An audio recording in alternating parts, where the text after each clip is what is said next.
How to handle accidental meat and dairy mixing kosher. Have you ever found yourself in a situation where meat and dairy accidentally mixed in your kosher kitchen?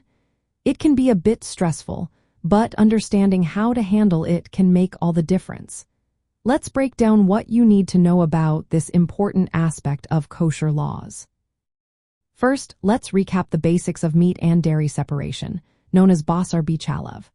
The core principle is that meat and dairy must remain as completely separate throughout all stages of food preparation.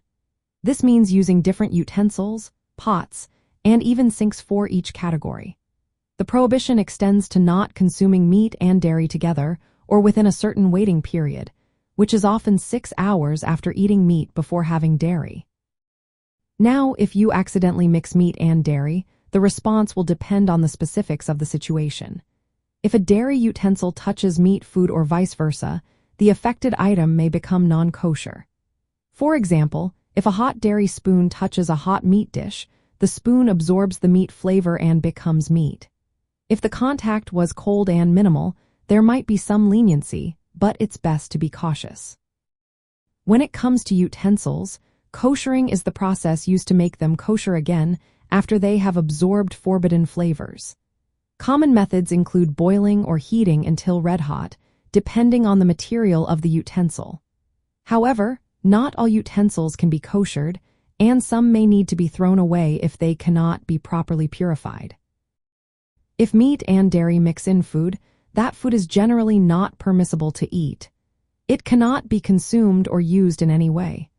However, if the mixture is small and is nullified by a larger quantity of kosher food, there may be some leniency, but this should be discussed with a rabbi. After an accidental mixing, it is essential to thoroughly clean all affected utensils and surfaces to avoid further contamination. Keeping strict separation, labeling, and designating areas for meat and dairy can help prevent future mixing. Lastly, if you have eaten meat, remember to wait the customary waiting period before consuming dairy. This waiting time varies by tradition, but commonly it is 6 hours. In practical terms, if you find yourself in this situation, do not eat the mixed food. Assess whether the utensils can be koshered or if they need to be replaced.